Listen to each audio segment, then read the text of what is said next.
Hello, Gemini. Welcome to Mind, Body, and Heart Tarot Therapy. I'm here to do the reading for the month of October 2019 for Gemini, Sun, Moon, and Rising signs. It is a general reading. If it resonates with you, well, it's good. If it doesn't, then it's just not your reading.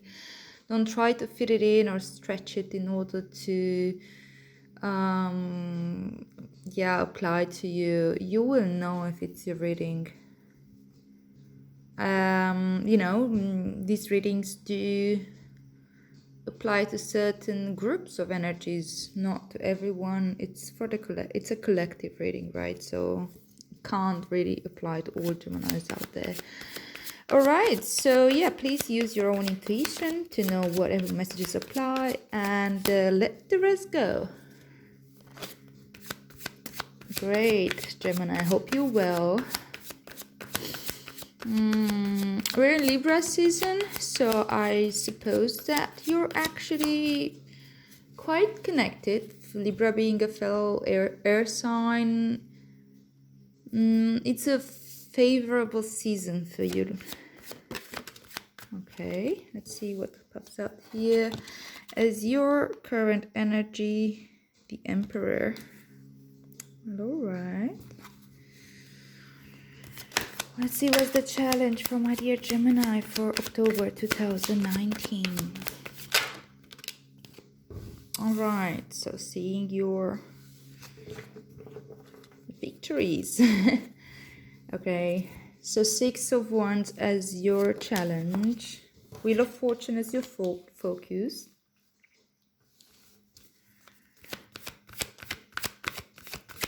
What's the advice? The Moon as your advice. And let's see where is this taking us.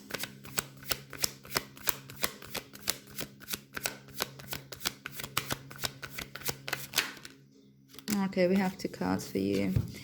So we have the Fool and the Six of Swords. Nice. So good energies. Really good energies for you, Libra. Oh, sorry, Gemini. Alright, and we have at bottom of the deck Four of Pentacles as your underlying energy, the theme of your reading. I'm just going to put it here. I'm sure you're going to see it somehow. Got a lot of cards here for you. Okay, Libra. Again, I said Libra. Sorry, it's the Libra season. The reading is for Gemini. It's a little bit confusing for me for some reason.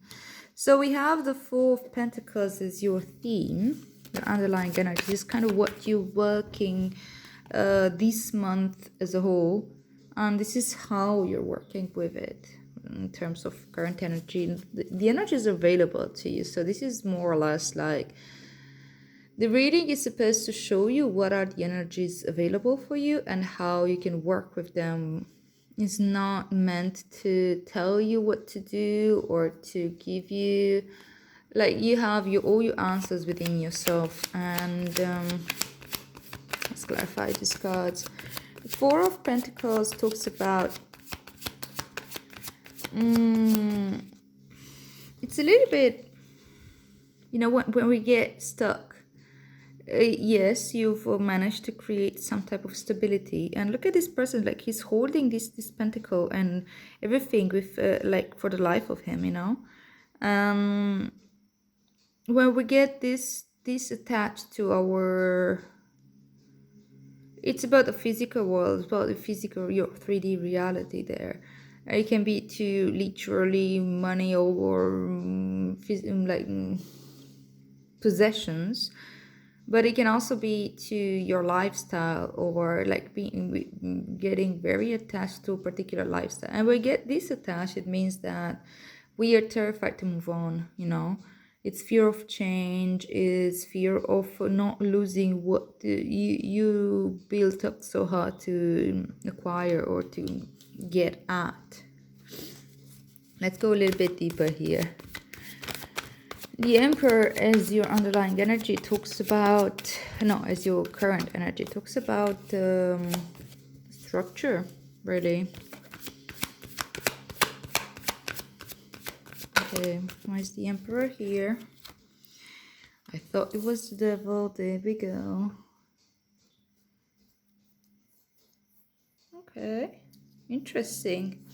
So I feel like you're working really hard to um, discipline yourself to not get into this devil energy, which is present for you right now. Maybe you feel a lot of temptation to do things that you consider them to be somehow not good for you, unhealthy maybe, or maybe you've been craving a lot of like unhealthy food, or you feel the need to for comfort food, or for more consumption of alcohol, or no, whatever, drugs, things that spending too much time with people maybe, or I don't know, whatever throws you out of balance, or codependent relationships, that type of stuff, that that it's not, you don't want to be there, but at the same time it feels good in the moment, so you feel tempted to go there, and maybe you're kind of disciplining yourself in order to really maybe do it, but not excessively, or not doing it at all, and you're becoming a little bit when you have that temptation there and you're really not allowing it, any of it, you may be being too strict. It can go that way. All right, let's see why. There's a lot of fours here, and there's a lot of cards falling here as your challenge.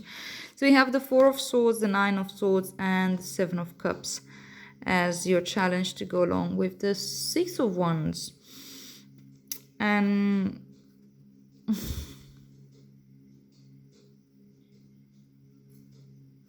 the Six of Wands is talking generally about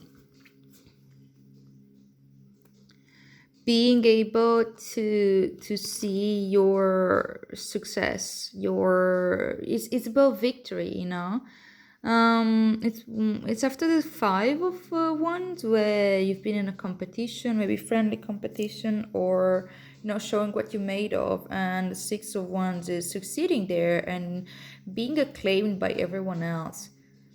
And maybe at this point it's a little bit difficult for you to show yourself in this way, to give yourself credit and to allow for others to see the work that you've put in. Or maybe you're not being able to see within yourself, like, what are your achievements at this point. I'm sure there are. And the reason you can't see that is probably because your mind is racing like crazy, trying to keep things like fear and anxiety at bay. It seems to be very challenging for you now to calm down your mind and to really get, like, stay still and take a deep rest and give your mind a rest, because even if you don't actively think at something in particular, seems that it's a lot going on in the background. Like, it's a lot of like white noise in your head that doesn't really allow you to relax really, and to chill down, and to see the great things in your life, and see like all these things. With the Seven of Cups here, you may be really weighted down by the emotional baggage that you've been carrying. Like the Sevens talk about physical world, and the Cups talk about the emotional realm.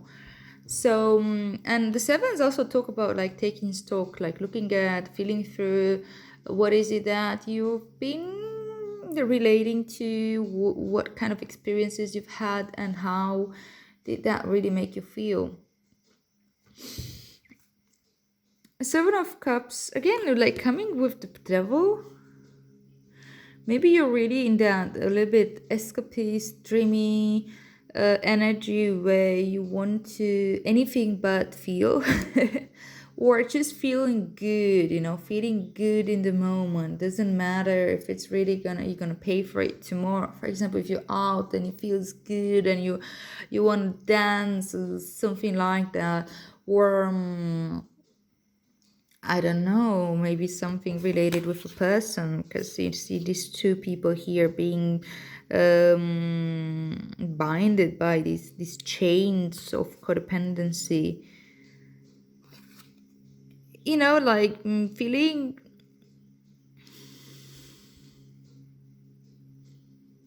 very confused, I think, with the fear, like this anxiety coming in here, and your suppressed thoughts coming to bug you and to bother you, whatever complexes you may have showing up right now for you to kind of not allow you to see these things that are important, which is how amazing you are in your, and how well you've done in so far in general with being present with yourself, with the way you show up into the world.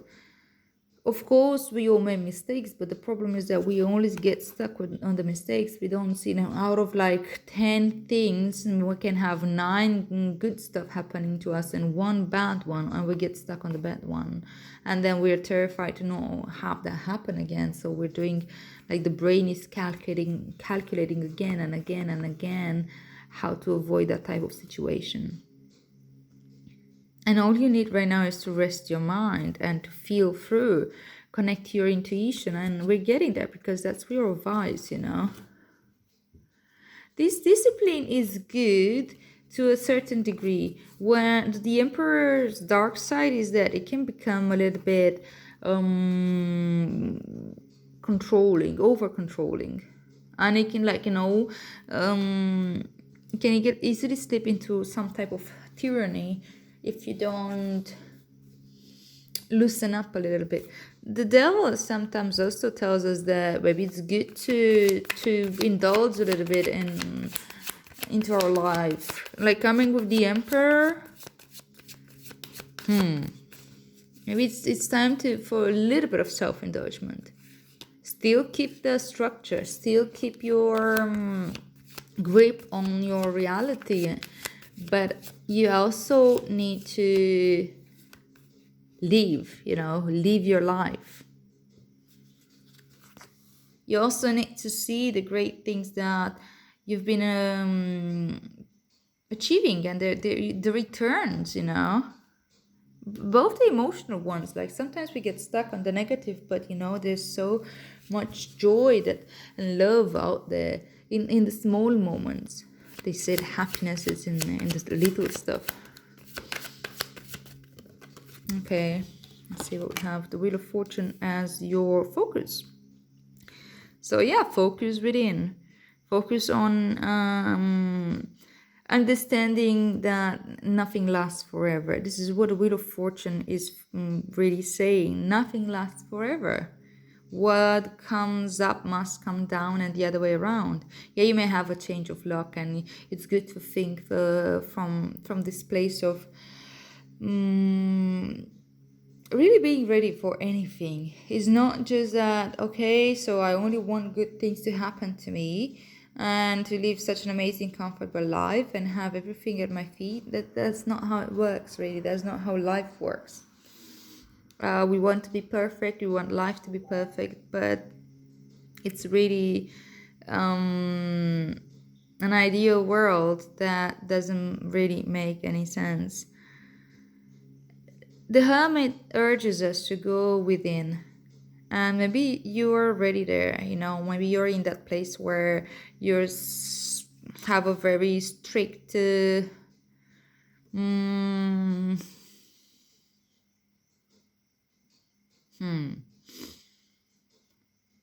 maybe you're meditating, maybe you're spending time alone, maybe you're like the Hermit is very investigating energy, and it's Virgo energy, which just came out of Virgo season. So maybe you've kind of like focusing on what you've learned in this season and the work that you've done there. And one of the wisest things we can learn when we look within is that the sense of self, it's not really as fixed as we thought it is. The Wheel of Fortune talks again about change, perpetual change. Not just the world out there changes all the time, also our inner world changes all the time. We are we are a stream of selves, is not one solid fixed self. And that's very interesting to observe, and having this as your focus is very possible that you're seeing it. And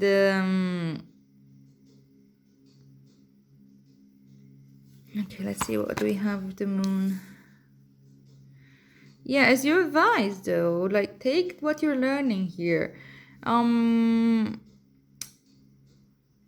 connect that to your intuition. Apply your intuition to it. And the way to connect your intuition is, first of all, disconnecting the mind that's been racing here like crazy, by really, really grounding yourself. Connect to your body, connect to the physical more. When we're stuck in the head, we forget to leave. We forget that this life is constantly changing and passing, and we get stuck in places. And that Nine of Swords is a mind energy. We can create our own nightmares based on the fears that we've been carrying, and the emotional baggage that we've been carrying, and the constant compulsion to not repeat the same patterns, and to avoid the fears or things that hurt us before. And ironically, by being so stressed out about it, we end up repeating them again and again and again. So having the moon as your focus here, as your advice with the Queen of Pentacles, do you connect to your feminine side? Do you connect to your practice mindfulness? Mindfulness of the body, mindfulness of the breath. Queen of Pentacles is truly deeply connected to the cycles of the earth, deeply connected to her body. She knows her value, and she knows what's valuable to her. She doesn't get stuck in her mind at all, and she's not. She feels her emotions in her body. There's that each and every emotion that passes through us actually has a correspondent in the body. We can feel it in our body. And instead of focusing on the mind and what does that mean? Oh, why am I feeling like this? What does this mean? Finding out solution over analyzing, so on and so on and so on. We can just feel through, understand, like, feel through our emotions. Don't just like keep them at bay and contemplating them and contemplating how would that feel if I were to do that. Simply feel, and feel it in the body, not in the mind.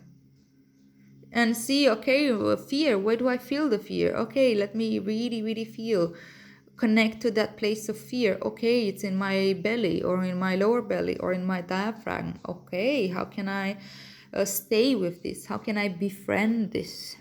How can I connect to this place and hold space for whatever emotion is there to simply be felt and let go, not analyzing it, not necessarily making up any stories or ideas about it, not taking it from the filter of, like, what does that say about me? Because that's where we get stuck. I understand that right now it's a little bit challenging for you to clear out your mind, but this is how you do it. This is like a roadmap for you how to do this. Take the wisdom that you've learned by going within. Focus on change, not but willing to change yourself, or willing necessarily to change your situation. What is important is to accept the present moment, and feel through your body, feel through, connect your intuition in this sense. Like, there's that inner wisdom and there's that body wisdom that we're so disconnected with when we're in our minds a lot, disconnected from. And as you can give your mind work to do by describing the experience. That's it. Not telling me, oh, this is good, this is bad, this is gonna help, this is not gonna help, however is this gonna take me in the long run. Like, okay, I'm feeling my breath, I feel it in my belly. Okay, as I'm breathing deeper, I notice I don't know, a heaviness in my shoulders, or I notice this, and that. And you simply describe the experience to yourself. That's it. You can even count sometimes, count your breaths, count your, just to give your mind something to do. But mainly, what is important is for you to bring yourself into your body and out of your mind. This is general for everyone, actually. This is always great, but sometimes, we can also get too much in the body and disconnected, completely dissociated from the mind. That's not great either.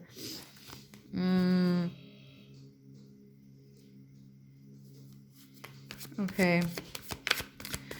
Now let's see where is this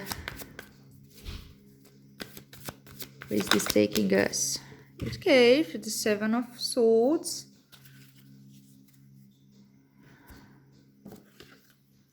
So we have the Fool. The Fool is a new cycle. The Fool is a new beginning. The Fool is like that trust. And the Six of Swords is moving away from a thought pattern and from a way of looking at things that doesn't serve us anymore, which is pretty much this Nine of Swords. That's really, really weighing heavy on you right now. And the emotional confusion, escapism, the temptation versus the discipline, all that. I mean, like, there's a lot going on in here. And I think that if you're really connecting to your body and to your intuition comes in as you connect to your body, really. That's the wisdom. That's what, and creating space. Feminine energy is not outwards energy, it's inwards energy. And it's like holding space. This is what the queens do. They hold space for nurturing and for love, and for growth. And once that is happening, you're able to move on to the next cycle. You're able to connect to, like, by connecting to your intuition, you're able to understand, like the Fool, that you're safe and you can go wherever you want to go and do whatever you want to do. From that knowing that nothing can truly hurt you. You are an eternal soul that is having a human experience. And whatever that you're experiencing is a learning experience. There's adventure. There's once we surrender the mind and we really connect to that inner wisdom, we can have this innocence from the beginning, and moving away from the things that the belief system that doesn't really serve us. And that's exactly it. When the Seven of Swords shows up, it tells me that when our mind uses clever tricks in order to justify or rationalize certain things to us. Why am I doing this? Something that I'm not happy about. Well, I need it because of this or because of that. Or I'm meeting this person, and I know it's not good for me. I know that somehow it's toxic dynamics in there. But I really, really want some type of connection, and I don't know how else to get that. So here I am justifying it one way or another in a way that is not honest to myself. That's it. You're gonna move away from this with this new cycle. You're gonna be able to see your mind doing this. When the Seven of Swords appears, it means that you start seeing it. You start catching your mind trying to trick you into doing things, either to keep you safe, to not experience certain things that is terrified, it might hurt you, or either for justifying certain temptations or things that they're just familiar to us, or bring us some type of feeling alive. Yeah. All right, my darlings, I hope that makes sense to you.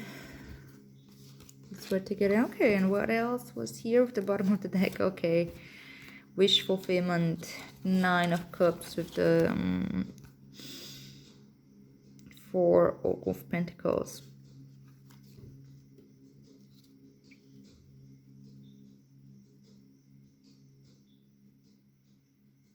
Really look at what you really want. And when you think about the future and trying to plan up your stuff, don't necessarily think about your, like, okay, I have this, what am I going to invest? I have nothing to invest. Just going to hold on to this, whatever, and make like these very mental plans. It's more like trying to realize how do you want to feel? What are the feelings that you can summon? You can also do that from the past, and like sometimes we get stuck into the negative thinking and into loops, like loops of dark night of the soul. It really helps to rewire our brain. There's a book called Hardwiring Happiness. I forgot the name of the author, but it'll be, check it out. Just Google Hardwiring Happiness. It's written by a neuroscientist, and he gives some really good tips. He has a good TED talk. He gives really good tips of how to rewire our brain to open up towards happiness, to not just get stuck into the negative and into the fear, but also to we are drawn to summon generally fear and dark experiences from the past, because we're trying to avoid them and not feel them again, but then we get trapped in them and relive them again and again and again.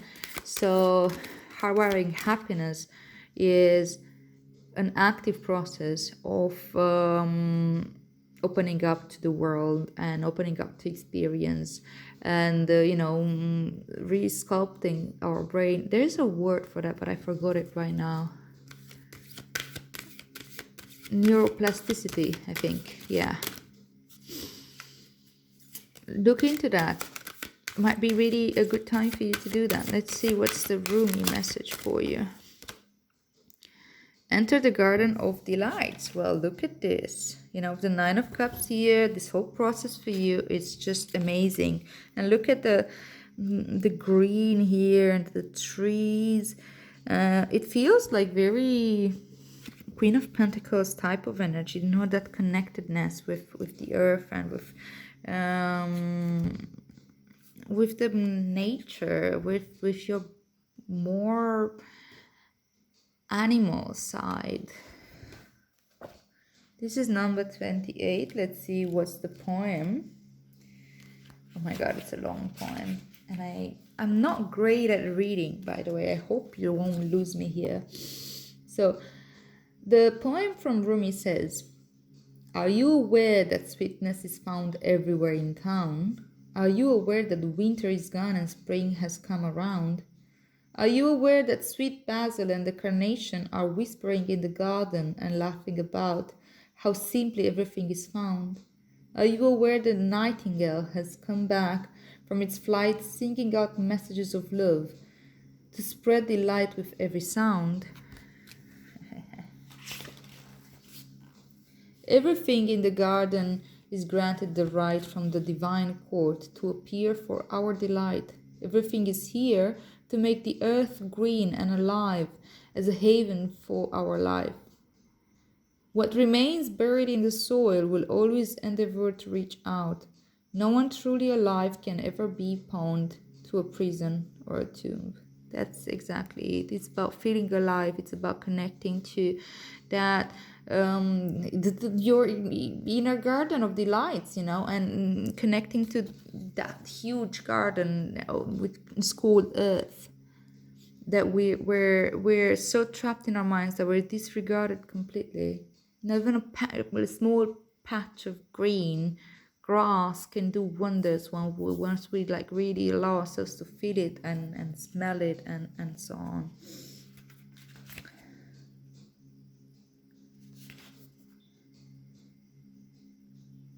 To come alive requires shedding of so much adherence to the fear of death.